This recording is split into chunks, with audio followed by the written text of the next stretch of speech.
देखो 1/4 kg of the gas, ठीक है, तो मास क्या हो गया आपका 1/4 kg और 0.25 kg, ठीक है। इनिश प्रेशर दे रखा है which is constant throughout the process is 5 bar and initial specific volume is given as 0.20 metre cube per KG. आपको फाइंड आउट करना है फाइनल टोटल वॉल्यूम, क्योंकि मीटर क्यूब में आपको वैल्यू फाइंड आउट करनी है, ठीक है।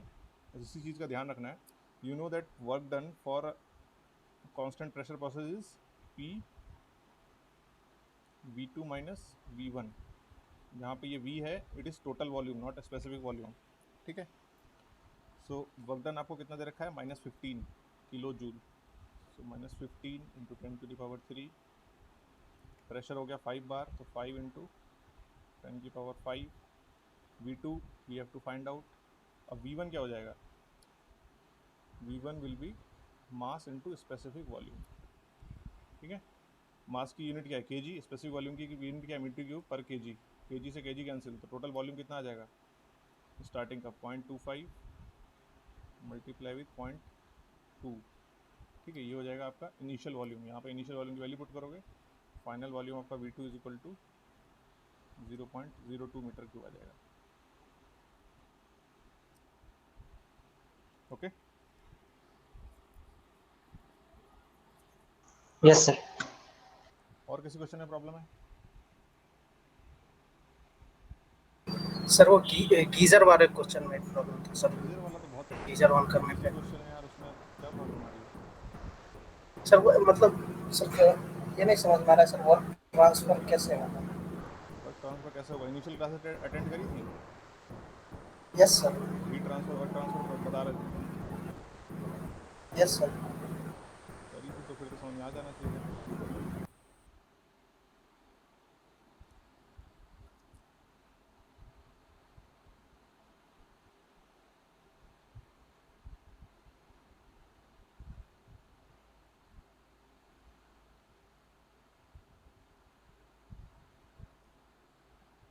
ठीक है, क्वेश्चन में बोला हुआ है कि आप geyser including this heating coil is we are considering it as a system, ठीक है। तो आपको ये बताना है कि whether it is a work transfer और हीट ट्रांसफर, अगर मैं ये गीज़र को स्विच ऑन कर दे रहा हूँ। तो देखो जैसे ही मैंने बोला है कि आपको हीट ट्रांसफर फाइंड आउट करना है या वर्क ट्रांसफर, आप कहाँ पे चेक करोगे हमेशा, बाउंड्री पे। तो पूरी बाउंड्री में आपको दिख रहा है कि सिर्फ एक जगह इंटरेक्शन हो रहा है, that is this place. Now at this place what's happening, whether it is heat which is crossing the boundary or it is a form of work। अब जब यहाँ चेक करोगे तो यहाँ पे आपको दिख रहा है कि ये इलेक्ट्रिक एनर्जी पास हो रही है यहाँ से, और we can say that electrons are crossing the boundary of the system, ठीक है। हीट पास नहीं हो रही है, क्योंकि इलेक्ट्रिकल एनर्जी पास हो रही है, हीट नहीं पास हो रही है, that's why it is a form of work और it is a work interaction not heat interaction, ठीक है। ऑन द अदर हैंड अगर आपने इसको ये सिस्टम कंसिडर किया होता, देखिए सॉरी, लेट अस से कि इसको सिस्टम मैंने कंसिडर कर लिया, इसको छोड़ दिया इतना,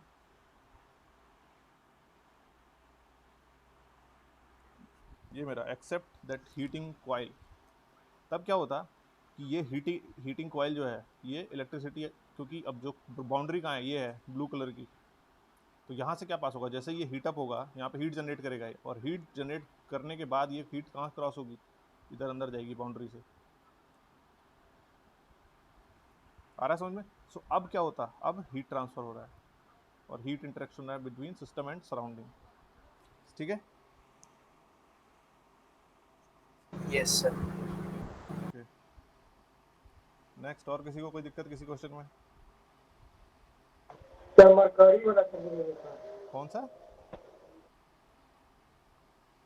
मरकरी HG MM नहीं था सर। अरे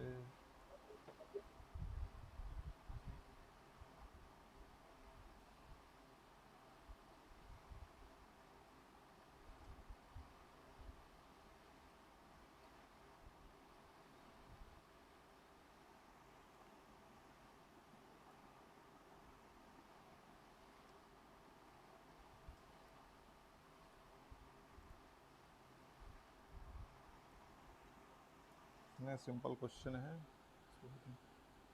देखो एब्सोल्यूट प्रेशर क्या बताया था क्लास में, it is E atmospheric plus plus atmospheric gauge pressure. अब प्रेशर इज इक्वल टू, मैंने आपको क्या बताया था, it is rho g into h. अब जिस फ्लूइड का आपको एच हाइट दे रखी जिसके टर्म्स में, वो उसी की डेंसिटी यहाँ पे आएगी। तो जब आप एटमॉस्फेरिक प्रेशर की बात कर रहे हैं तो यहाँ पे रो किसके टर्म्स में दे रखा है atmospheric pressure, atmospheric pressure is 760 mm of H G. आ रहा है समझ में? इसका मतलब क्या हुआ, rho of H G into G into H plus same gauge pressure क्या दे रखा है आपको 90 सेंटीमीटर ऑफ एच जी। तो अगेन एच जी के टर्म्स में, तो यहाँ भी रो एच जी प्लस जी इंटू एच टू, इसको एच वन ले लो। एच जी की density of H D 13600, question में ऑलरेडी गिवन है, लेकिन ये आपको याद रखनी है, हो सकता है ना दी हो क्वेश्चन में। देन जी वैल्यू 9.81, एच वन कितना है 760 mm है, मीटर में चेंज करोगे तो क्या हो गया 0.760 plus 13600 multiply with 9.81, again 90 centimetre, that means 0.9। इसको सॉल्व करोगे आपका आंसर आएगा 221 पॉइंट समथिंग आएगा, ठीक है, किलो पास्कल। 47 है क्या है, ऐसी कुछ है, 221.47, हाँ।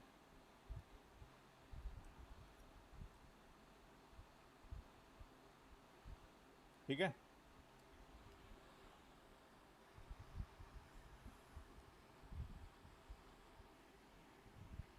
आगे समझ में? यस सर, और कोई? Yes sir. सर एक क्वेश्चन चैट में पूछा है दीपक से। रियल गैस आइडियल कंडीशन वाला में कंफ्यूजन है sir, low temperature high pressure. अरे हाई लो टेम्परेचर कहाँ होता है भाई, कितनी बार बता रखा है, high temperature low pressure condition है। हाई टेम्परेचर पे क्या हो रहा है, जो गैसेस की जो मॉलिक्यूल्स की एनर्जी लेवल इंक्रीज हो जाएगा, तो दैट मीन्स जो इंटरमॉलिकुलर फोर्सेज हैं वो वीक पड़ जाते हैं। सिमिलरली जब आप लो प्रेशर कंडीशन को लेके जाएंगे तो गैसेस के जो मॉलिक्यूल्स वॉल्यूम जो ऑक्यूपाई कर रहे हैं वो कंटेनर के वॉल्यूम के कंपेरिजन में क्या हो जाता है, कम हो जाता है। इसीलिए low pressure high temperature condition होगी, ठीक है।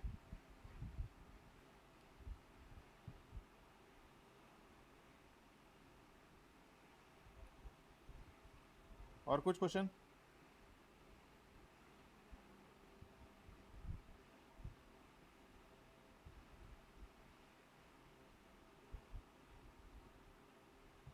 चलिए फिर आगे बढ़ते हैं।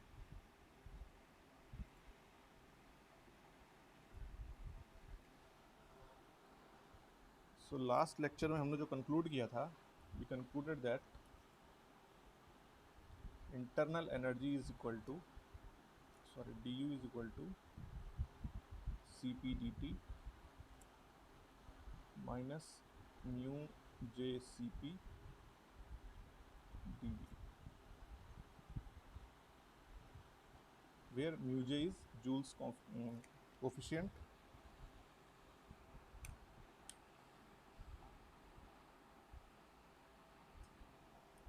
ठीक है। So if for constant volume process du was equal to cp dt all substance and for ideal gas du is equal to cp dt, sir आप सीवी लिखवाए थे sir, CV DT. Sorry sorry sorry,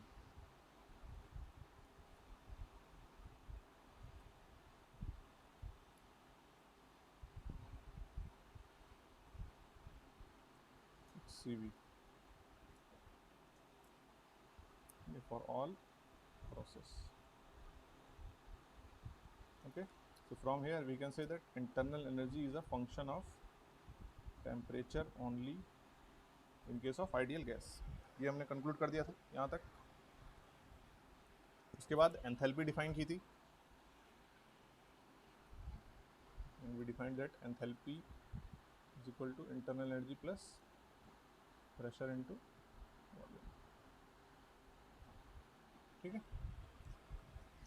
so again I am assuming that internal energy is a function of temperature and pressure। ये भी define कर दिया था या नहीं करा था?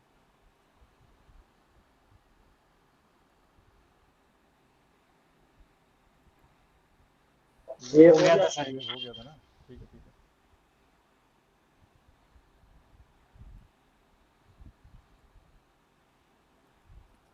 So finally we arrived at equation dH is equal to Cp dt plus del H over del P at constant temperature dP। ये क्वेश्चन तक हमने कंक्लूड कर लिया था। ठीक है, now we have find out the value of first term. अब second term की वैल्यू फाइंड आउट करने के लिए what we have to do a experiment. ठीक है, so Joule Thomson did an experiment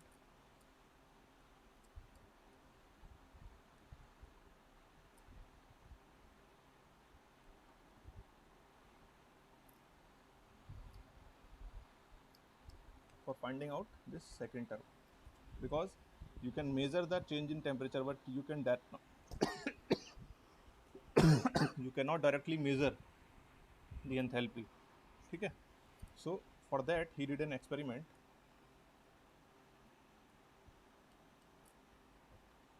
What he did,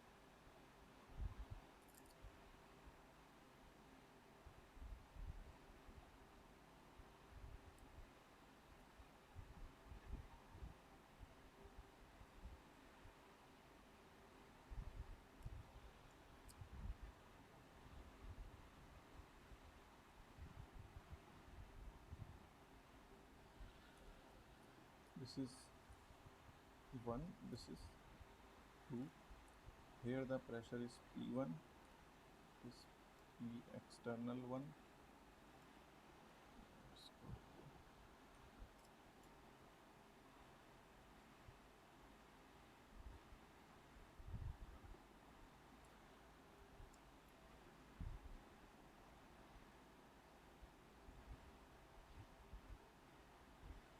here pressure is P2 and this P external।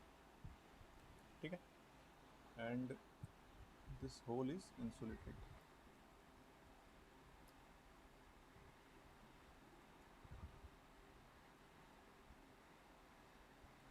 this is a porous plug।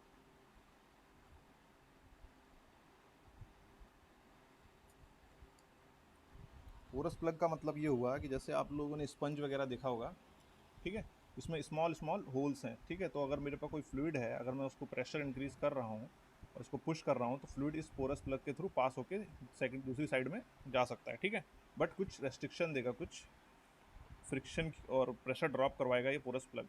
ठीक है, क्योंकि यहाँ पे क्या है, रेस्ट्रिक्शन है इन द फ्लो ऑफ ये जो भी फ्लूइड है उसके फ्लो में।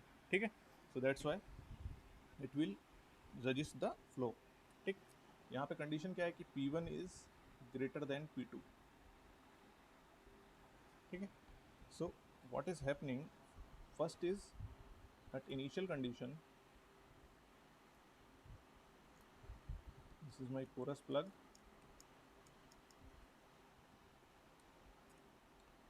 piston is at outer stage and here it is at this point।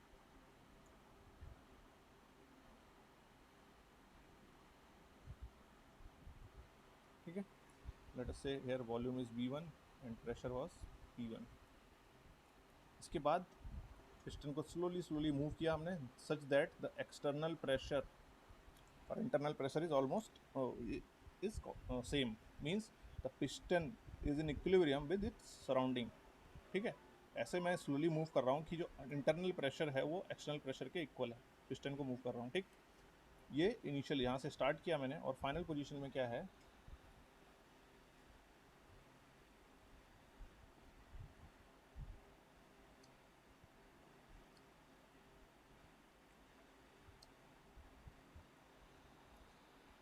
मेरा ये पिस्टन पूरा यहाँ आ गया,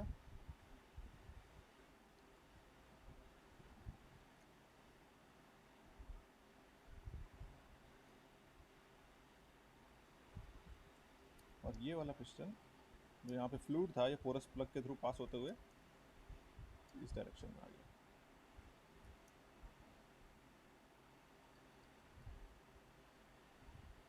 Here is pressure is P2 and volume is V2, P external। ठीक है, यहाँ पे भी जो पिस्टन आउटसाइड मूव कर रहा है that is in equilibrium with surrounding, that means P2 is always equal to P external. ठीक है, स्लोली स्लोली मूव करना स्टार्ट किया सच दैट ये जो पिस्टन है वो इक्विलिब्रियम में मेंटेन है। ठीक है, सो नेटवर्क अगर मैं फाइंड आउट करना चाहूँ इस प्रोसेस का, तो नेटवर्क क्या हुआ, जब मैंने इस पिस्टन के थ्रू यहाँ पे जो भी फ्लूइड था इसको क्या करा, मैंने पुश किया, तो मतलब इतना वॉल्यूम मैंने इस बाउंड्री को डिस्प्लेस्ड किया। पहले पिस्टन सिस्टम की बाउंड्री क्या थी, ये थी, this was the boundary. Okay, final में क्या हुआ, यहाँ आ गया। ठीक है, तो मैं कुछ डिस्प्लेस कर रहा हूँ, तो अब ये मैं अगर जो भी वर्किंग फ्लूइड है उसको सिस्टम अज्यूम कर रहा हूँ, that means work done on the system, जो भी वर्क हो रहा है वो क्या हो रहा है, ऑन द सिस्टम हो रहा है, that means it will B negative. Again जो यहाँ पे गैस आई राइट हैंड साइड में, ये क्या करेगी, इसको पुश करेगी, because P1 is greater than P2। तो इसको जब पुश कर रही है धीरे धीरे, तो पिस्टन, ये वाला पिस्टन किधर जा रहा है, आउटवर्ड जा रहा है, राइट साइड में मूव कर रहा है। तो जैसे जैसे ये राइट साइड में मूव करेगा, ये क्या हो रहा है, फिर से बाउंड्री को एक्सटेंड कर रहा है। सो यहाँ पे क्या हो रहा है, work is done by the system, because again the fluid is my system. Okay, so अगर नेट वर्क डन मैं फाइंड आउट करना चाहूँ, so what will be the work done, W net is equal to W1 plus W2। W1 मतलब means जो left hand side वाले piston ने किया, W2 means जो यहाँ पे राइट हैंड साइड में गैस से यह सिस्टम कर रहा है मेरा पिस्टन के ऊपर। सो W1 is work done on this system, that means minus P1 V1, okay, plus W2 is work done by this system, that means plus के P2 V2। ठीक है, देखो पहले वॉल्यूम क्या था, V1 था यहाँ पे। ठीक है, तो नेट वर्क डन क्या हो जाएगा, V1 से 0 वॉल्यूम पहुँच गया, तो नेट वर्क डन क्या हो गया, P1 V1, यहाँ पे इनिशियल 0 था, फाइनल V2 था, तो वर्क डन क्या हो गया, P2 V2। So I can right it P2 V2। Sir ये सारा प्रोसेस क्वासी स्टैटिक होगा? क्या कह रहे बेटा, सारा प्रोसेस नहीं है, जैसे सा- कि अगर आप यहाँ से पास करा रहे हो, ये यहाँ पे एनर्जी कुछ ना कुछ लॉस हो रही, प्रेशर क्या कहते हैं ड्रॉप हो रहा है। ठीक है, तो सारा प्रोसेस नहीं होगा, सिर्फ ये जो पिस्टन मूव कर रहे हैं लेफ्ट हैंड और राइट हैंड साइड वाले, वो दोनों क्या कहते हैं क्वासिस्टैटिकली मूव करा रहे हैं हम लोग, सच दैट कि P external is equal to P1, similarly P2 is P external. ठीक है, क्वासिस्टैटिक इसलिए नहीं यस होगा सर। क्योंकि जैसे ही हम पोरस प्लग के थ्रू पास कराएंगे इसको, सो कुछ ना कुछ प्रेशर लॉस हो जाएगा वहाँ पे। ठीक है, that's why we have written P1 is greater than P2। अगर प्रेशर लॉस नहीं होता तो P1 P2 सेम होने चाहिए थे। ठीक है, सो P2 V2 minus P1 V1, so W net I can say it is delta PV। ठीक है, अब if I am applying first law of thermodynamics, from first law what is del Q is equal to du plus del W।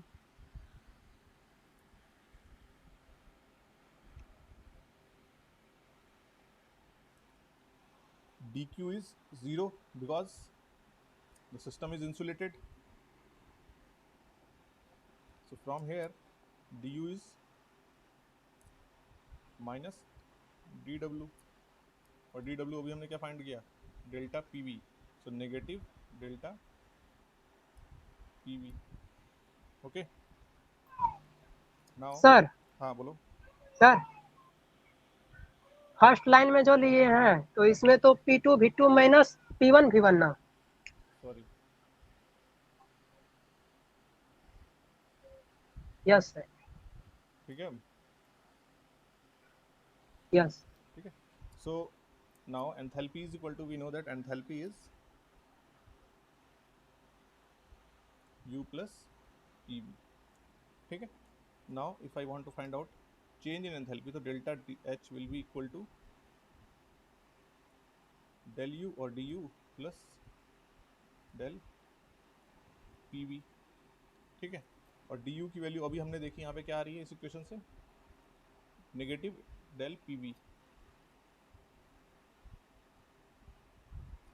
plus del PV. From here we get that delta H is equal to 0. That means ये जो process हम कर रहे हैं इस process के लिए change in enthalpy is 0। इसका मतलब during this process enthalpy remains constant, H is equal to constant. कोई प्रॉब्लम है यहाँ तक?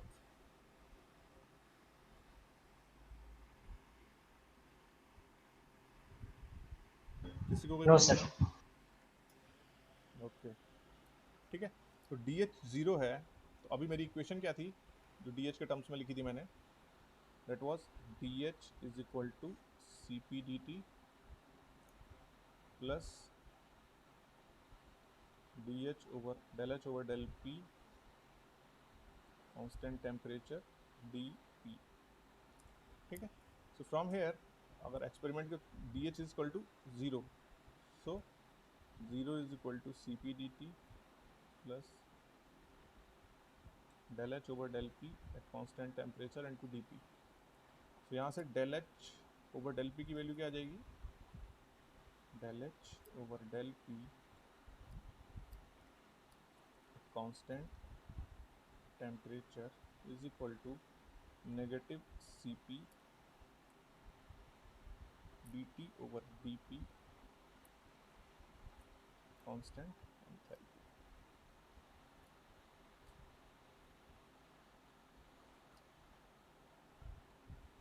ठीक है।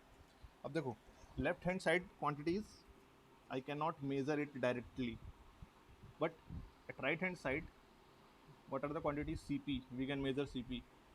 Change in temperature we can easily measure whether it is there is a decrease in temperature or increase in temperature. Change in pressure we can easily measure what is the change in pressure or drop in pressure, okay. So right hand side quantity is measurable through the experiment.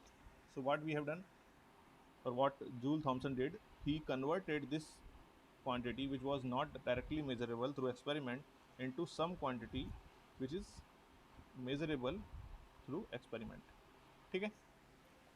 and this term was called Joule Thomson coefficient. It's called Joule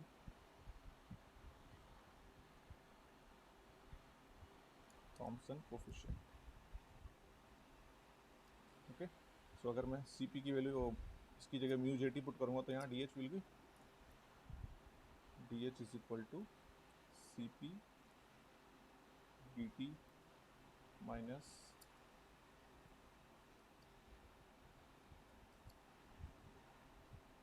Cp into mu Jt into dP. This is the equation for change in enthalpy, okay. Now when he did the experiment he find out that value of mu Jt is equal to 0, again 0 for ideal gas, means ये अगर इस experiment के through ये जो working fluid है यहाँ पे ideal gas है, तो in that condition there is no increase और decrease in temperature of my working fluid in case of ideal gas. आ रहा है समझ में क्या बोल रहा हूँ? What he find out that if the working fluid here is an ideal gas, then from process 1 to 2, this is the initial state 1 and this is final state 2. This process 1 to 2, there is no increase or decrease in temperature when we are taking the working fluid as an ideal gas. If there is no increase in or decrease in temperature, then the value of this del T will be 0, and if the del T is 0, that means mu Jt is 0. So for all ideal gases, value of mu Jt is 0. Okay, and for other gases, value of mu Jt can be negative or positive. ठीक है, यहाँ तक किसी को कोई दिक्कत है?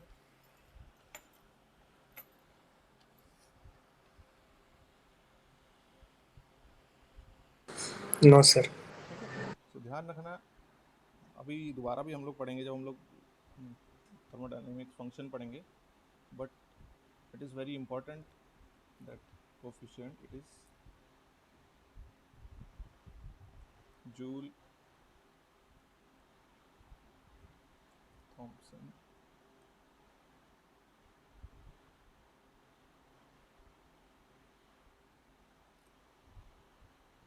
Coefficient. ठीक है, it is mu J T, joule Thompson, represented by dt over dp at constant enthalpy. मतलब क्या हुआ, अगर मैं कांस्टेंट एंथैल्पी प्रोसेस करा रहा हूँ और आइसेंथैल्पिक प्रोसेस करा रहा हूँ, ठीक है, during that isenthalpic process what is the change in temperature with respect to change in pressure.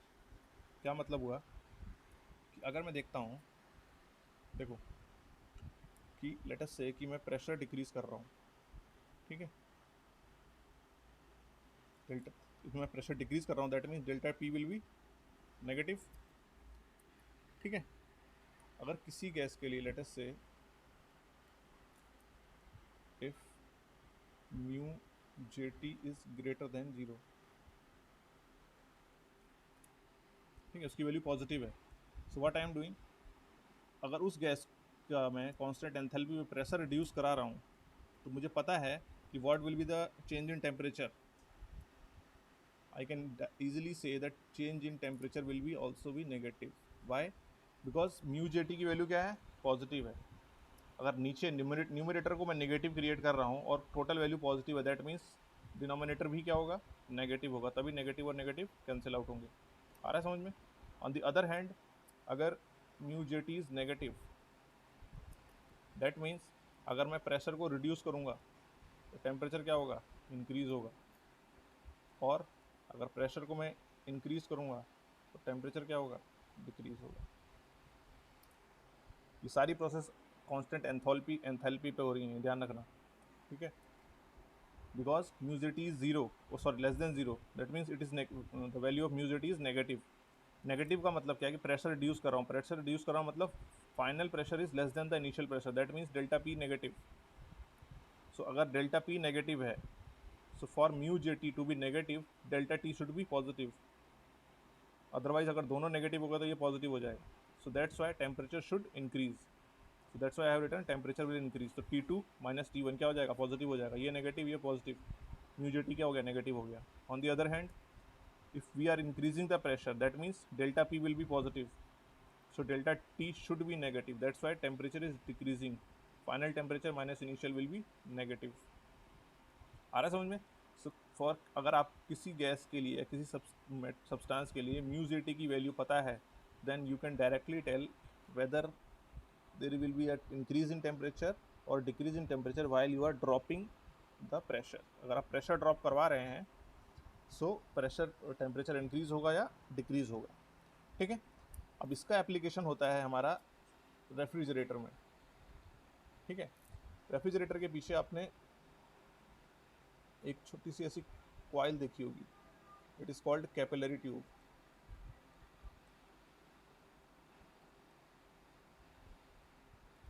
ठीक है, ये कैपिलरी ट्यूब जो होती है, it is of small diameter.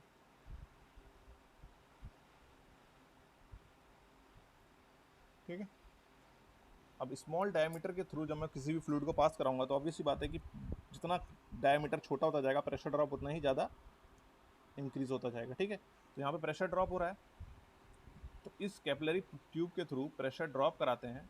और क्योंकि मुझे रेफ्रिजरेटर में क्या चाहिए, टेम्परेचर शुड डिक्रीज, जो मेरा रेफ्रिजरेंट है उसका टेम्परेचर कम होना चाहिए। अदरवाइज़ क्या होगा, अगर टेम्परेचर उसका इंक्रीज हो जाएगा तो वो जहाँ रेफ्रिजरेटर मेरा वहाँ से हीट एक्सट्रैक्ट नहीं करेगा, ठीक है। So this is inlet and this is outlet, ठीक है। pressure at inlet is P1 and pressure at outlet is P2. So we know that pressure is being dropped, pressure drop हो रहा है, तो that means P1 is greater than P2, ठीक है। और मेरी कंडीशन क्या है इन case of refrigerator, that T2 should be less than T1। आ रहा है समझ में? क्यों? क्योंकि जो आउटलेट पे टेम्परेचर है वो कम होना ही चाहिए, अदरवाइज अगर कम नहीं होगा तो ये कम लोअर टेम्परेचर पे जो रेफ्रिजरेंट होगा वो बाहर से हीट एक्सट्रैक्ट कैसे करेगा अगर टेम्परेचर इसका ज़्यादा इंक्रीज हो गया तो, ठीक है। So that this is my requirement that T2 should be less than T1। This means जो मेरा डेल्टा P है that is less then 0 and delta T भी क्या है, लेस देन 0 है, मतलब दोनों की क्वांटिटी क्या है, नेगेटिव है। सो म्यू की वैल्यू क्या होनी चाहिए, ऐसे सब्सटेंस मैं यूज़ करूँगा यहाँ पे जिसके लिए mu JT is greater then 0। आ रहा है समझ में क्या बोल रहा हूँ?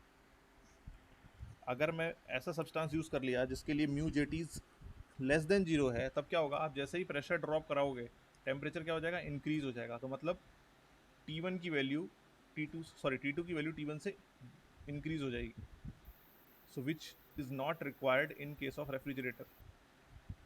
So that's why we choose the refrigerant such that the mu JT value for that is greater than 0, ठीक है। कोई कंफ्यूजन है यहाँ तक?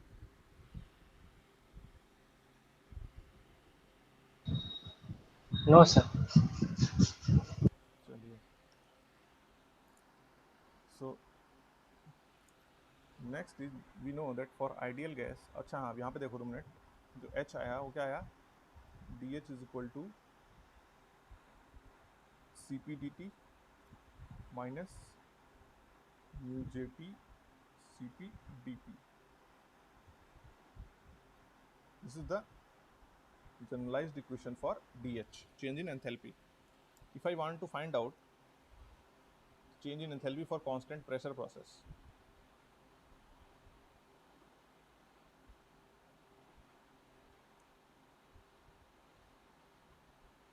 for constant pressure process dP will be 0, so the second term will cancel out. So what will be the remaining equation, DH is equal to CP DT। आ रहा समझ में? So DH is equal to CP DT for constant pressure process for all substance।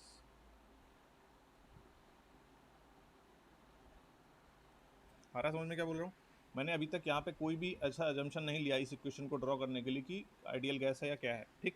But जैसे ही मैंने ये generalize equation है, सबके लिए एप्लीकेबल है, कोई भी प्रोसेस हो, कोई भी सब्सटेंस हो, whether it is an ideal gas और it is an real gas. But the moment I am saying that pressure is constant, that means dP is 0, so dP is 0, that means this second term will be 0, so dH is equal to CP dt, and this is valid when the pressure is constant। So when the pressure is constant, dH is equal to CP dt for all substance। that means मुझे ये मतलब नहीं है कि it is a real gas और ideal gas। अगर constant pressure process है तो दोनों गैसेस के लिए, whether it is real or it is ideal, दोनों के लिए मैं DH is equal to CP DP apply कर सकता हूँ। आ रहा समझ में?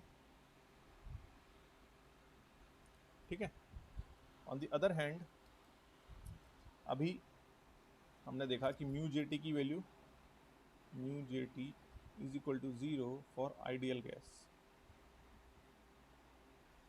ठीक है। एक्सपेरिमेंटली फाइंड आउट किया थॉमसन ने कि that for joule that mu JT, value of mu JT is 0 for an ideal gas। तो again DH will be equal to CP DT। ठीक है। अब DH अगेन CpDT के इक्वल है, that means मैंने सिर्फ क्या कंडीशन ली, आइडियल गैस की, मैंने कोई प्रोसेस कंडीशन नहीं लिखी, this process should be there. तो यहाँ पे क्या हो गया, for all process.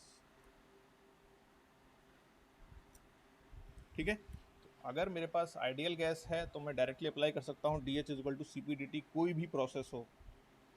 On the other hand, if I am having an constant pressure process, then I can apply DH is equal to CpDT for all these substance। वहाँ मुझे ये नहीं देखना है कि whether it is an ideal gas और whether it is an real gas।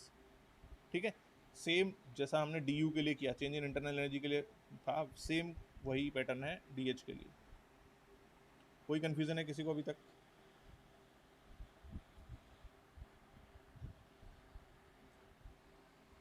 किसी को कोई problem? No sir, no sir. Okay, ठीक है। सो we know that again what H is equal to U plus PV। ठीक है। And PV is equal to what? nRT। ठीक है। सो मैं अगर रिप्लेस करूँगा तो U प्लस nRT H। ठीक है।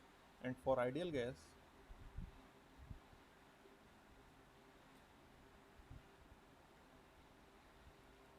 U is a function of temperature, अभी हमने प्रूव करके रखा है, देखा है। और again it is N into R into T, it is again a function of temperature। So that means this first term is function of temperature only, second term is also function of temperature only, that means H is again a function of temperature only for ideal gas। ठीक है। तो ये भी आपको proof करने को आ सकता है।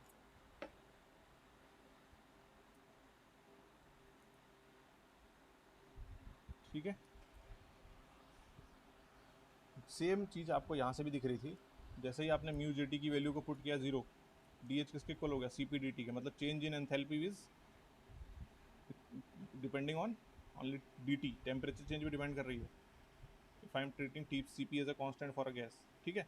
So H is a function of temperature only for ideal gas. ठीक है।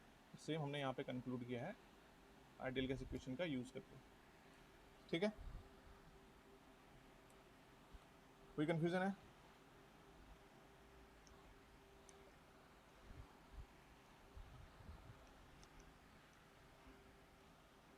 चलिए आगे बढ़ें।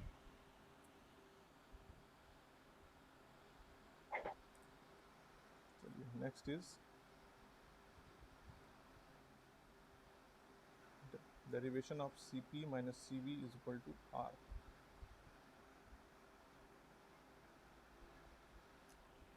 ठीक है।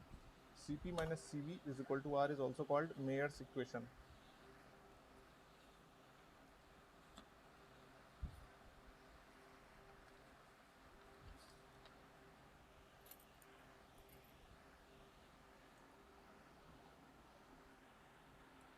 M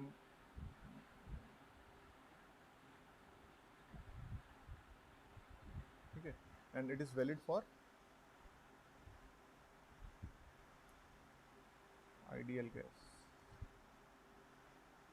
Cp minus Cv is equal to R is only for ideal gas। ठीक है। So now this we have to prove। So again we know that H is equal to U plus PV, and if I want to write for a particular gas, the PV is equal to mRT। So H is equal to U plus PV is equal to mRT। ठीक है। This is ideal gas equation.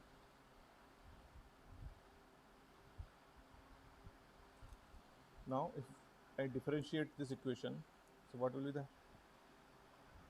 equation? DH is equal to DU plus, here mass is constant, characteristic gas constant R is constant, so what will be the differentiation? mR dt। ठीक है। Again we have taken already ideal gas equation or ideal gas assumption we have already taken. So for ideal gas, dH is equal to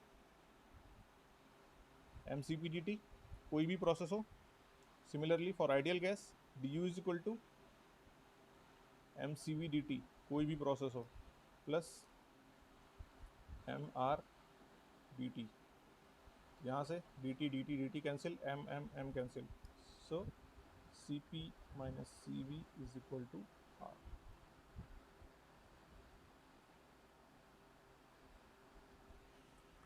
ठीक है.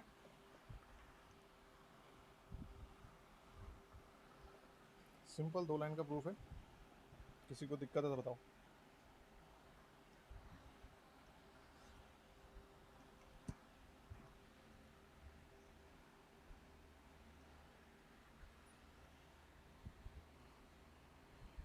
कोई problem है किसी को? No sir. Okay, चलिए ठीक है. Now we know that gamma is equal to, gamma is the ratio of cp over cv. ठीक है. तो again if I am replacing it, cp is equal to gamma cv. cp की value को मैंने किससे चेंज किया? Gamma into cv से. तो क्या हो गया यहाँ पे equation? Gamma into cv minus cv is equal to r. तो cv को कॉमन लूंगा तो गामा माइनस 1, तो cv is equal to r over cv is equal to r upon gamma minus 1. This is not r, ध्यान रखना ये gamma है. ठीक है. और cp is equal to what? gamma cv. That means gamma r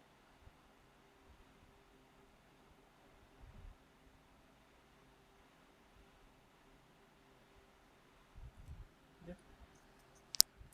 Then properties of air.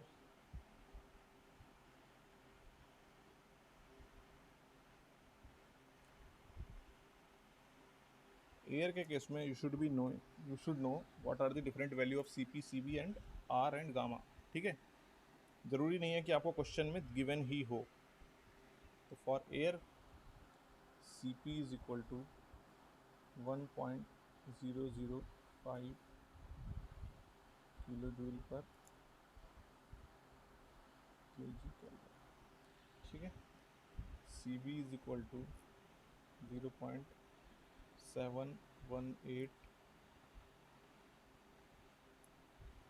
Kilo joule per kg kelvin. ठीक है. Again gamma cp over cv, it will come 1.4 and r is equal to cp minus cv. ठीक है. cp minus cv करो और you can also find out r is equal to what? Universal gas constant divided by molecular weight of air. ठीक है. So universal gas constant is 8.314. Molecular weight of air is 29. इसको भी याद रखना. ठीक है. So 8.314 by 29, it will come 0.287 kilojoule पर kg kelvin. ठीक है. ये वैल्यूज आपको याद रखनी है.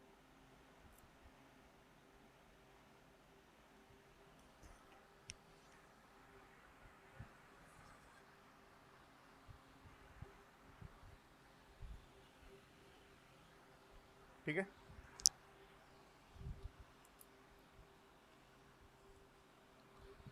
चलिए फिर next is let us consider an isothermal process.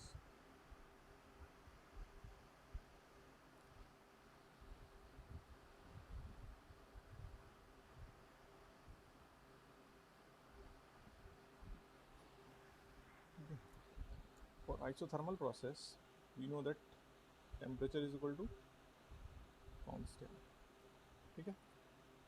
First law of thermodynamics is del Q is equal to du plus del W.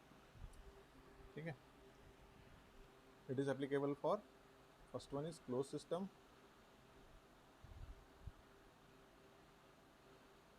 then delta Ke and delta Pe is approximately 0. ठीक है. ये दो कंडीशन है इस equation को apply करने के लिए. ठीक है.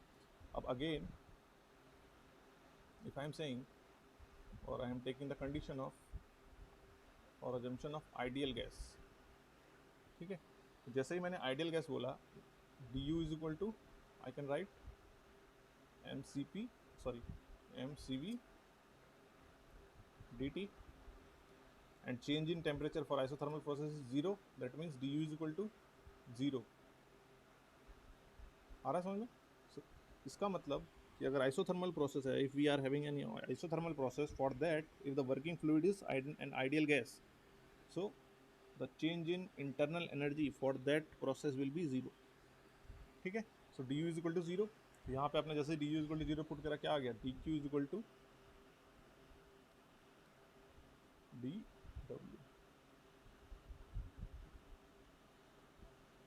That means whatever heat you are providing is directly being converted into work. Okay, but this is possible only for a process, keep that in mind. ठीक है, we cannot fully convert heat energy into work for a cycle. means continuously मैं cycle और work process में क्या difference है? Cycle process means process का क्या है, एक एंड स्टार्ट पॉइंट है और एक एंड पॉइंट है, ठीक है, यहाँ से स्टार्ट हुई, मान लो लेट अस से this is pressure and volume, ठीक है, यहाँ से स्टार्ट हुई, यहाँ से एंड 1 2, ठीक. ऑन द अदर हैंड अगर मैं साइकिल की बात कर रहा हूँ, ठीक है, तो साइकिल का ना तो कोई स्टार्ट पॉइंट है ना कोई एंड पॉइंट है, continuously for infinite time it will go on, 1 2 3 4, फिर 1 2 3 4 1 1 2 3 4 1, ठीक है. सो whenever I am saying for a screen screen, क्या हो गया स्क्रीन को? स्क्रीन नहीं दिख रहा है। ओके,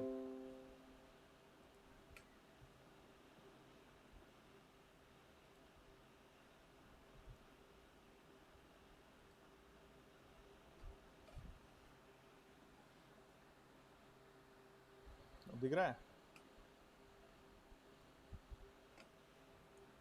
हाँ ओके, सो जब मैं साइकिल की बात कर रहा हूँ, that means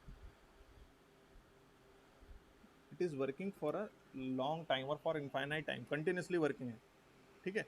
on the other hand if I am talking about a process, it will be a time limited, मतलब टाइम के साथ स्टार्ट होगी और टाइम के साथ ही एंड हो जाएगी, इनफाइनाइट लॉन्गर ये प्रोसेस नहीं सस्टेन कर सकती. आ रहा है समझ में?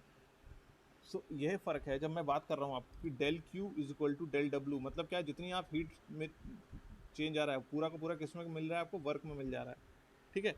सो when we are saying that total heat whatever you are giving is converting into the work, it is applicable only for a particular process or possible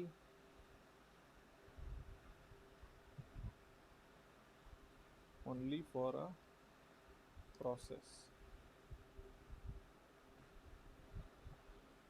not for cycle, ठीक है.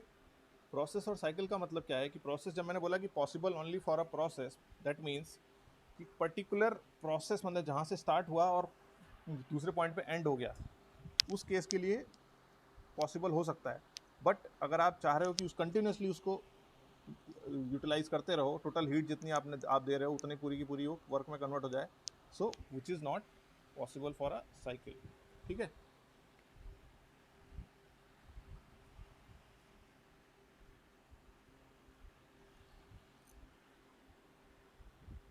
Next is adiabatic process.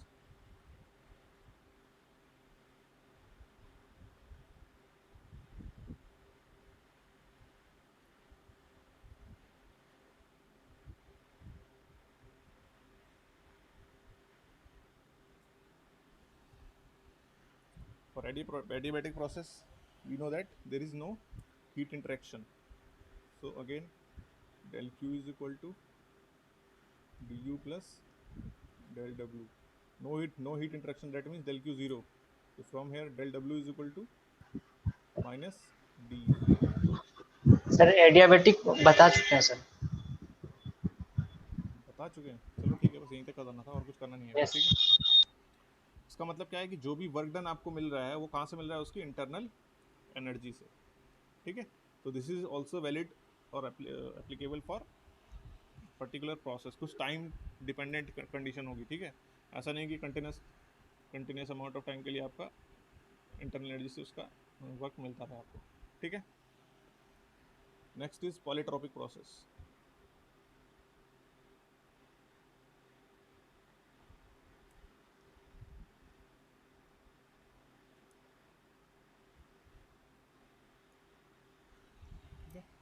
So again polytropic process, del Q is equal to du plus del W, ठीक है। अब मैं assume कर रहा हूँ that mean here the work is only PdV work, ठीक है। सो कंडीशंस क्या क्या हो गई, first one is close system, second one is delta K E and delta P E zero, and third one is what,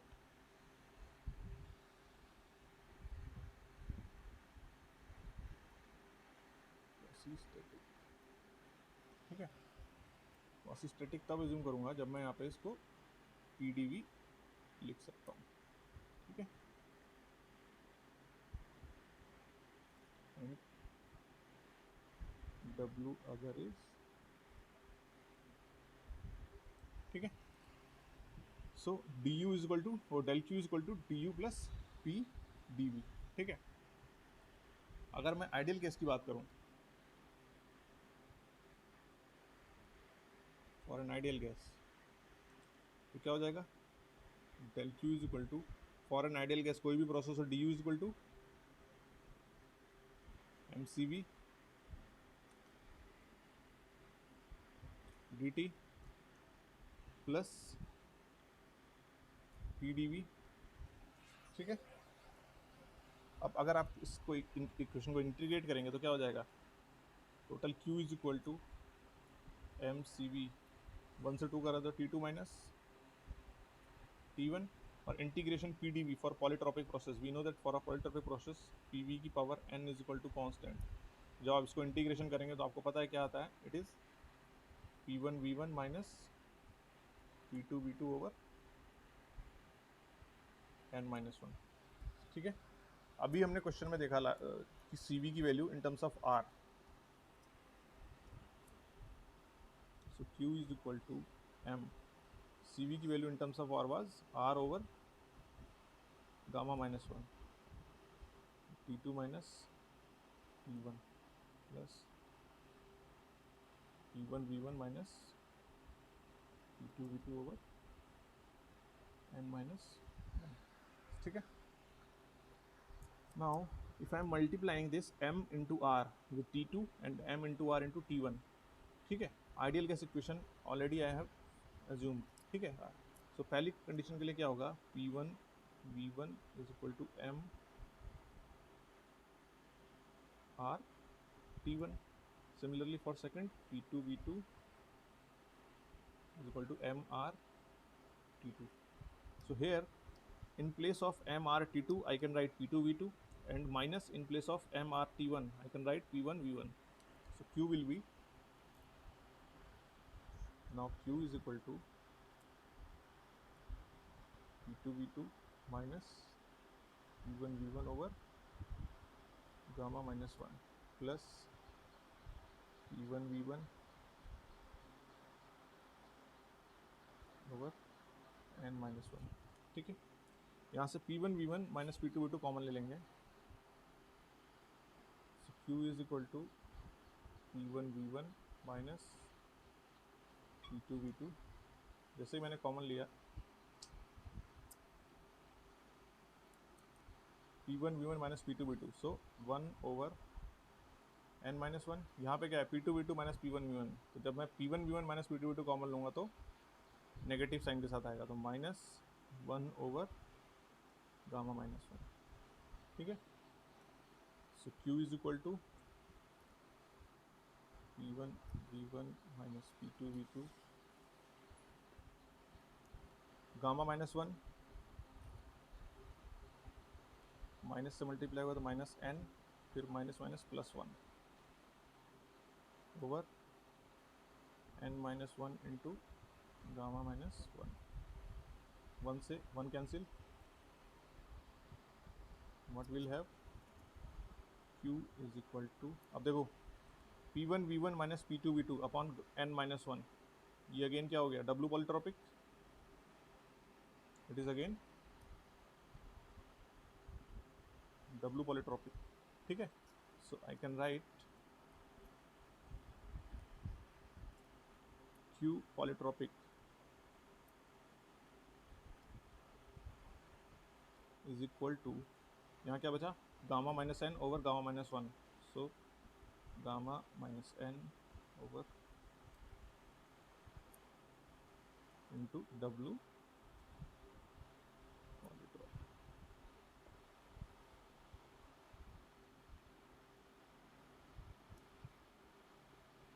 Means in case of polytropic process, the heat transfer during a process is gamma minus n over gamma minus 1 times of work transfer during that polytropic process, ठीक है। कोई confusion है यहाँ तक किसी को भी?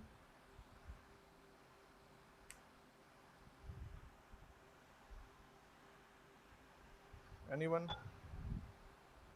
No sir.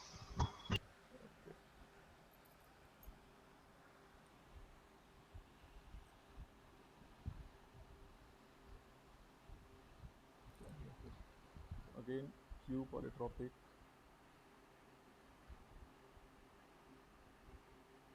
is equal to gamma minus n over gamma minus 1, W polytropic तो मैं चेंज कर सकता हूँ P1 V1 minus P2 V2 over n minus one, ठीक है। Again for ideal gas I can write P1 V1 same as MRT1 and P2 V2 as MRT2, so equation will be gamma minus n over gamma minus 1 into MR, I have taken common, P1 minus P2 over n minus 1, ठीक है। अब now R over gamma minus 1, again I am replacing it with CV, so Q polytropic will be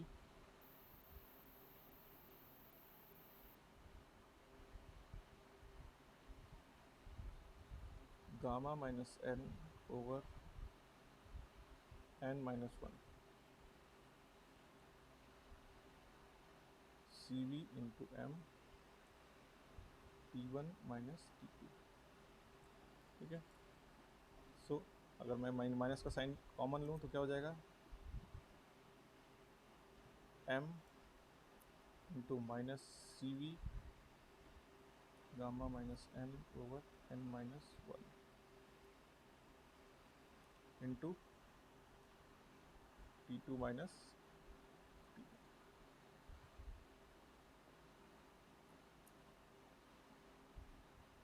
ठीक है। अब इस equation को आप Q is equal to M C delta T से कंपेयर करोगे तो ये क्या हो गया, M से M delta T, that means this term, this whole term is representing the specific heat in case of polytropic process, ठीक है। So I can write C polytropic or specific heat for a polytropic process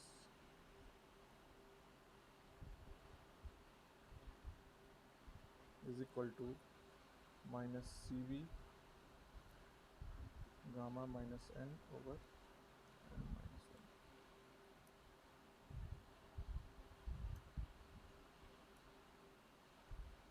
ठीक है। So ये दोनों derivation आपको ध्यान में रखने हैं, इम्पॉर्टेंट हैं, ड्राइव करने को आ सकते हैं एग्जाम में, this one and this one,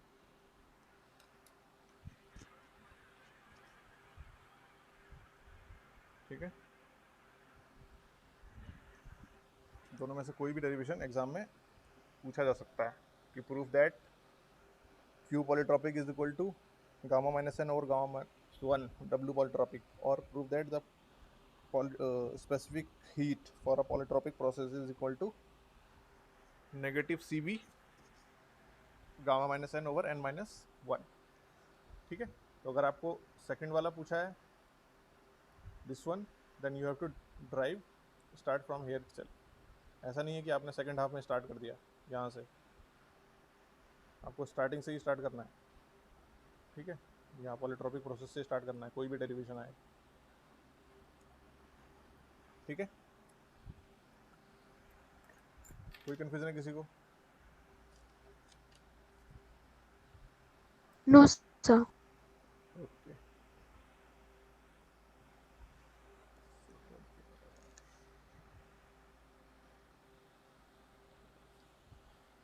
चलिए फिर थ्योरी के लिए आज इतना ही रखेंगे। न्यूमेरिकल जो वर्क वाले चैप्टर में बचे हैं एक आध, उसको देख लेते हैं। ठीक है, आज के पार्ट में जो थ्योरेटिकल पार्ट है, किसी को कोई कंफ्यूजन है तो पूछ सकता है अभी।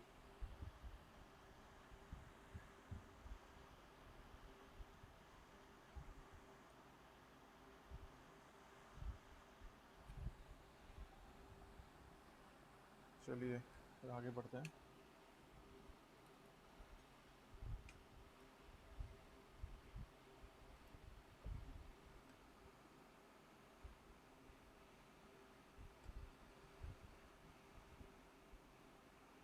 ठीक है, 15 और 16 मैंने आपको बोला था, 17 और 18 हम लोग सॉल्व करते हैं। ठीक है,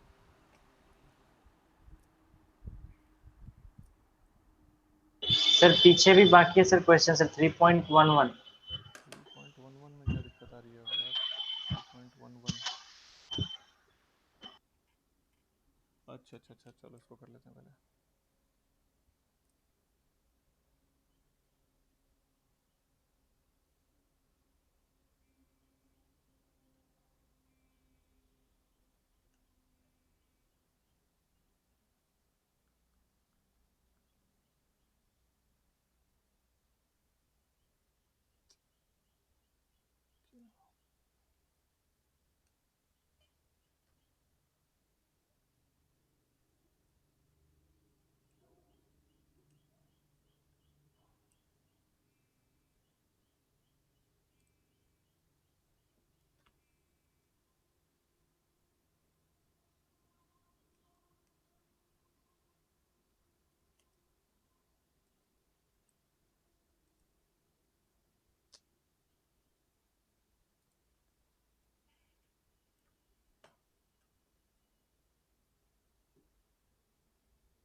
वो क्या रहा है यार?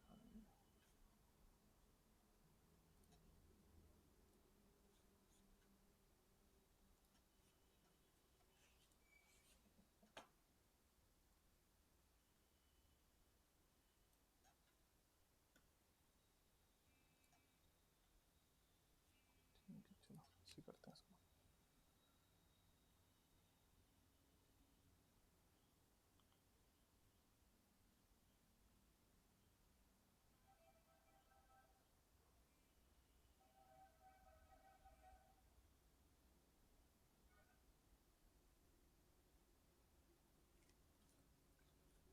ठीक है, क्वेश्चन क्या बोल रहा है? A fluid is contained in a horizontal cylinder fitted with a frictionless leak-proof piston. ठीक है,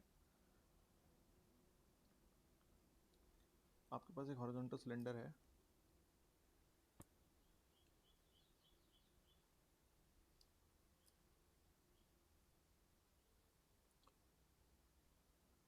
फ्रिक्शनलेस पिस्टन है, इसमें एक पिस्टन फिट है।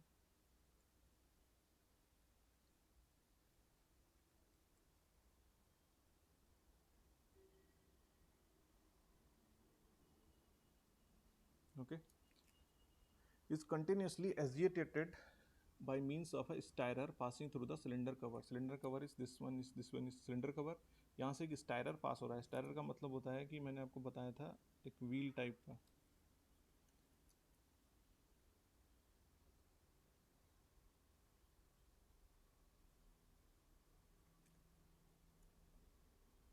ठीक है,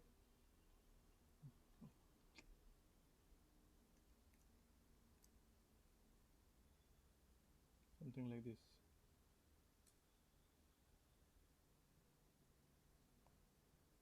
ठीक है, agitated by means of a stirrer. Agitated का मतलब यहाँ पे जो अंदर फ्लूइड है उसको हम लोग डिस्टर्बेंस क्रिएट कर रहे हैं वहाँ पे. ठीक है, तो जैसे जैसे ये स्टायरर रोटेट करेगा, जो भी फ्लूइड होगा उसमें क्या होगा, डिस्टर्बेंस क्रिएट होगा. ठीक, अब क्या बोल रहा है उसके आगे, the cylinder diameter is 0.40 metre. जो सिलेंडर का डायमीटर है that is 0.40 metre. During the stirring process lasting 10 minutes. ये जो स्टायरिंग प्रोसेस है that is delta T is equal to 10 minutes. ठीक है, the piston slowly moves out a distance of 0.485 metre against the atmosphere.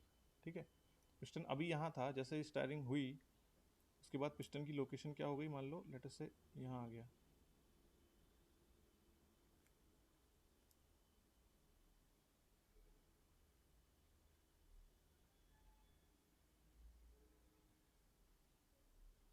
Okay, यहाँ पहुँच गया. अब ये जो डिस्टेंस मूव करी इसने वो आपको गिवन है क्वेश्चन में, दैट इज 0.48 कितना है 485 metre against atmosphere. Here atmospheric pressure is there. ठीक है, उसके बाद क्या बोल रहा है question, the net work done by the fluid during the process is 2 kilo joule. Means W net is equal to दे रखा है, देखो बाय द फ्लूइड है that means it should be positive 2 kilo joule. ठीक है, the speed of the electric motor driving the stirrer is 840 RPM. यहाँ पे जो स्पीड दे रखी है इसकी इट इज गिवन 840 आरपीएम. ठीक है, determine the torque in the shaft and the power output of the motor. आपको शाफ्ट का टॉर्क निकालना है और पावर आउटपुट फाइंड आउट करना है मोटर का. ठीक है, तो देखो सबसे पहले मुझे पता है कि टॉर्क इस पावर शाफ्ट का निकालना है मुझे. तो I know that power is equal to what 2 pi N T over 60. ठीक है, अब मुझे अगर पावर पता होती तो मैं एन दे रखा था टॉर्क निकाल लेता, बट ना तो मेरे पास पावर नोन है और ना ही टॉर्क नोन है. इसका मतलब इस इक्वेशन में 2 नोन है. दैट मीन्स इस इक्वेशन को मैं जब तक एक नोन फाइंड आउट ना करूँ अप्लाई नहीं कर सकता. ठीक है, दूसरा क्या कंडीशन दे रखी है, डब्ल्यू नेट दे रखा है. तो देखो डब्ल्यू नेट किसके इक्वल होगा, एक तो सिस्टम ने खुद वर्क किया. देखो जैसे ये अंदर जो भी गैस है, ठीक है, वो क्या कर रही है, इस पिस्टन को पुश कर रही है और पुश करके डिस्प्लेस कर रही है, मतलब बाउंड्री को डिस्प्लेस किया, तो इसका मतलब कुछ ना कुछ वर्क किया. ठीक है, दैट इज डब्ल्यू डिस्प्लेसमेंट. ठीक है, दूसरा अब ये देखो जो स्टायरर आ रहा है ये क्या पास हो रहा है बाउंड्री से, जैसे ही आप यहाँ चेक करोगे बाउंड्री पे it is the mechanical energy which is being transferred. ठीक है, so it is a form of work. और ये वर्क क्या हो रहा है, सिस्टम के ऊपर हो रहा है या सिस्टम कर रहा है, this is the work which is being done on the system. That means it should be negative or W stirrer. किसी को कंफ्यूजन है यहाँ तक? No sir. ठीक है, अब देखो W स्टायरर आपको फाइंड आउट करने के लिए P अगर आपको पता है, ये तो पावर हो गया स्टायरर का, कितना पावर ये दे रहा है. अगर आपको W निकालना है तो पावर क्या होता है, वर्क क्या कहते हैं, power is work done per unit time. तो अगर आपको वर्क डन यहाँ से फाइंड आउट करना है तो क्या हो जाएगा, power multiply with delta T. होगा नहीं होगा, power is what, work done per unit time. ठीक है, तो अगर आपको वर्क डन टोटल निकालना है कि स्टायरर ने कितना वर्क किया तो आप इजीली फाइंड आउट कर सकते हैं पावर इनटू डेल्टा टी करके. ठीक है, डब्ल्यू नेट ये आपको पता है कितना हुआ 2 किलो जूल. डिस्प्लेसमेंट वर्क कैसे फाइंड आउट करेंगे, एटमॉस्फेरिक प्रेशर के अगेंस्ट वर्क कर रहा है, that means pressure is constant. So W displacement will be P atmospheric into delta we. change in volume you can easily find out, you know the displacement or you know the diameter, तो cross sectional area multiply with displacement we can find out delta V. W stirrer क्या हो गया, power into delta T, power कितना है 2 pi N T, तो 2 pi N T over 60 into delta T. ठीक है, तो यहाँ से अभी ध्यान रखना है दिस इज 2 किलो जूल है, तो 2 इंटू 10 की पावर 3 कर दो इसको, सो 2 into 10 to the power 3, P atmospheric 101.325 kilo pascal, तो पास्कल हो गया। Delta V pi by 4 into D square into displacement कितना है 0.485 metre, 0.485 minus 2 pi into N आपको दे रखा है 840 into torque divide by 60 multiply with delta T, 10 minutes है। ठीक है, तो इसको किस में चेंज करना होगा, सब कुछ यहाँ जो ये था, ये पावर किस में थी, वॉट में थी, क्योंकि 60 से डिवाइड कर रखा है मैंने। ठीक है, तो इसको सेकंड में चेंज करना होगा, दैट मीन्स 10 इंटू 60। ठीक है, ये 60 से ये 60 कैंसिल हो गया। अब आप इसको इक्वेशन में सब कुछ अननोन है, डी आपको पता है, बाकी सारी चीज़ें नोन है, बस क्या नोन नहीं, सॉरी नोन है, क्या नोन है, अननोन है सिर्फ टॉर्क। तो from here you can find out the value of torque. ठीक है, अब जैसे ही टॉर्क की वैल्यू आपको पता चली, इस टॉर्क को उठा के यहाँ रख दो, पावर ऑफ द शाफ्ट निकल जाएगी। ठीक है, कोई कंफ्यूजन है इसमें, नो सर। किसी और को कोई प्रॉब्लम इस क्वेश्चन में? No sir. ठीक है, कुछ नहीं करना है, बस आपको नेट वर्क डन जिसके इक्वल है वो आपको पता करना है। फिर स्टायरर का वर्क डन, मुझे पता है कि power 2 pi N T over 60 होती है, तो वर्क डन क्या हो जाएगा, क्योंकि power is work done per unit time. So from power if I want to find out work done, so I can easily find out that power into time interval. So work done is power into time interval. Stirrer की जगह ये put किया मैंने यहाँ पे, बाकी सारी चीज़ें नोन है, बस टॉर्क की वैल्यू को आपको फाइंड आउट करना है। और जैसे ही आपके पास टॉर्क आया, आप power is equal to 2 pi N T over 60 put करेंगे, यहाँ से पावर निकल जाएगी। ठीक है,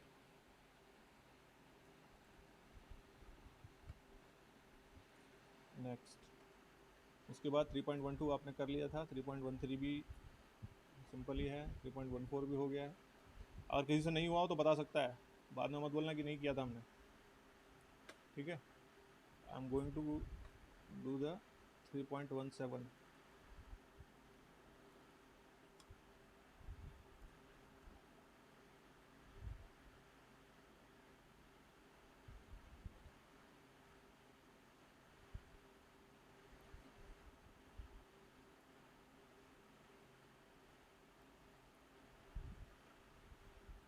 ठीक है, देखिए, a milk chilling unit can remove heat from a milk at a rate of 41.87 megajoule per hour. ठीक है, जो हीट रिमूवल है rate, that means Q dot is equal to 41.87 megajoule per hour. किसी ने क्वेश्चन ट्राई किया ये, किसी ने भी?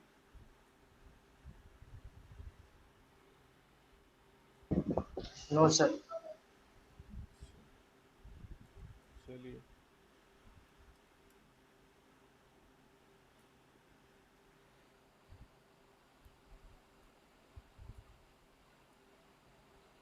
ठीक है,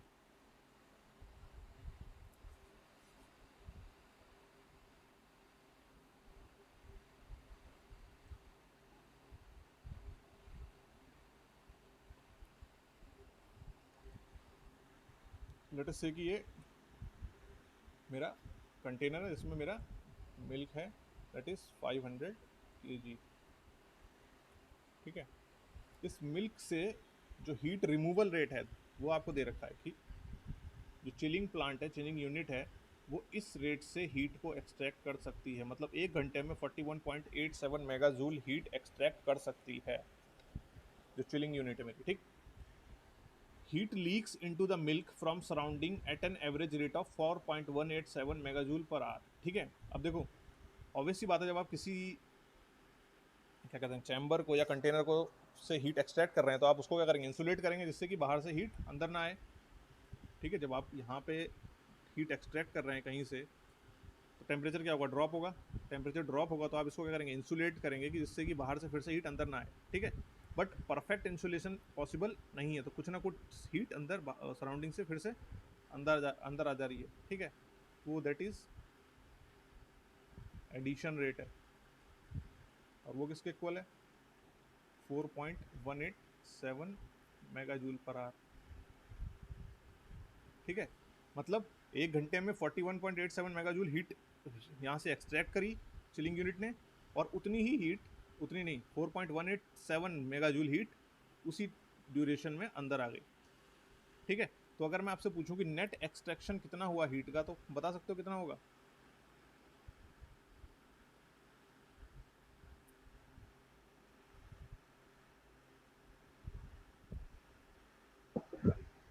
सर 41.87 माइनस 4.187। हाँ हाँ, ठीक है, जितना आप एक्सट्रैक्ट कर रहे हो माइनस उसमें से कितना कर दोगे जिस रेट से वो और ऐड हो जा रही है, तो नेट ये होगा ना। तो क्या हो गया net, 41.87 minus 4.187 what mega joule per our.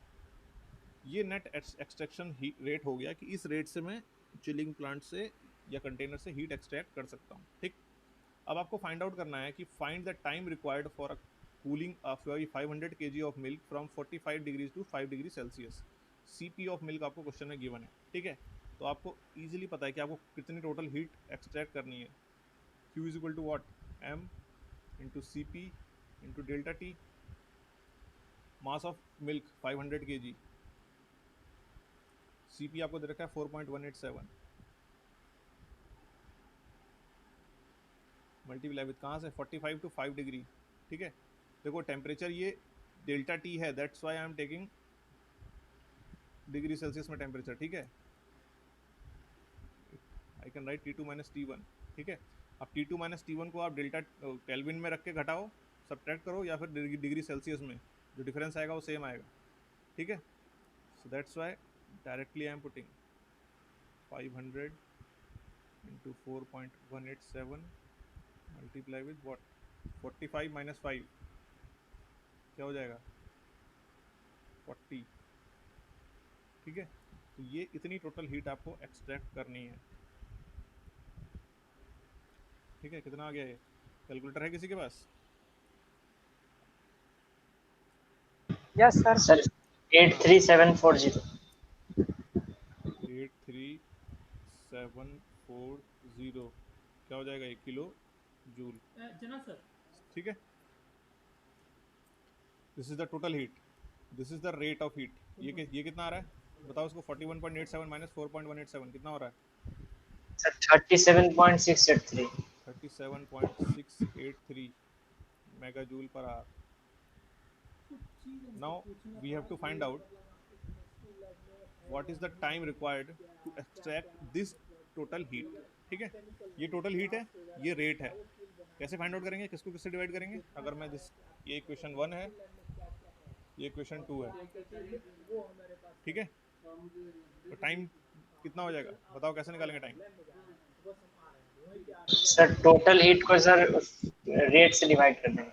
हाँ, ठीक है, total heat Q total divide by Q dot net extraction. ठीक है, टोटल हीट कितना है, 83740 किलो जूल डिवाइडेड बाई 37.683। अब मेगा जूल है तो इसको किस में कन्वर्ट करना होगा, किलो जूल में, 10⁻³ किलो जूल पर आवर। ठीक है, तो किलो जूल से किलो जूल कैंसिल, ये ऊपर जाएगा। तो time T is equal to कितना आ रहा है बताओ? 2.2 आ रहा है सर। सिर्फ 2.2 आ रहा है या 2.22 आ रहा है? 2.22 आ रहा है सर। 2.22 आवर। ठीक है, तो क्या हो गया इसको, 2 आवर प्लस 0.22 इंटू 60 मिनट्स, ठीक है। कितना आ रहा है, इसको मल्टीप्लाई करो।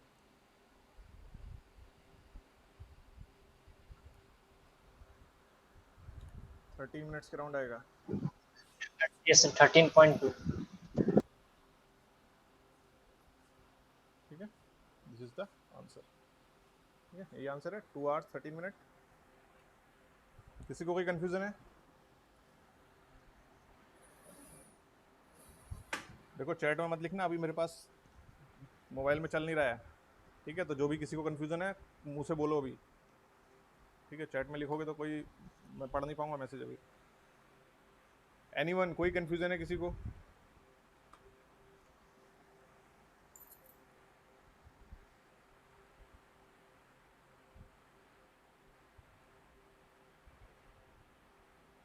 चलिए फिर लास्ट क्वेश्चन है 3.18। सर 3.18 भी तो उसी के जैसा लग रहा है सर। है तो उसी के जैसा। सर एक बार ट्राई करेंगे सर, तब बताइए सर। अभी रहने ठीक दीजिए। है ठीक है ठीक है, बस हल्का सा मैं आइडिया दे देता हूँ, बाकी कुछ खुद से करना तुम लोग। देखो 680 kg of fish at 5 degree Celsius are to be frozen, ठीक है। आपको मास दे रखा है और उसका टेम्परेचर क्या, किस टेम्परेचर पे एग्जिस्ट कर रही है वो आपको दे रखा है फिश का। इसको फ्रीज करना है मुझे, फ्रोजन करना है, ठीक। स्टोर्ड एट -12 डिग्री सेल्सियस, मतलब क्या है कि फ्रीज करने के बाद उसको कितने डिग्री सेल्सियस पे स्टोर करना है मुझे, -12 डिग्री सेल्सियस पे, ठीक है।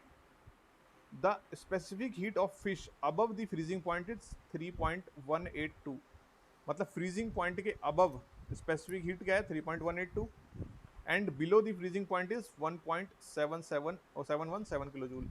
The freezing point is -2 degree Celsius and latent heat of fusion is 235 to 34.5 kilojoule per kg. How much heat must be removed to cool the fish and what percentage of this is latent heat? ठीक है, तो simple कुछ नहीं है। देखो अभी temperature क्या है बेटा फिश का, 5 डिग्री सेल्सियस है, ठीक है। अब 5 डिग्री सेल्सियस से इसको लेके जाना है आपको -12 डिग्री सेल्सियस तक, ठीक। लेकिन उसने बोला है कि फ्रीजिंग पॉइंट 2 डिग्री सेल्सियस पे है, तो मतलब जब 5 से आप टेम्परेचर डिक्रीज करते जाओगे कहां तक डिक्रीज होगा टेम्परेचर,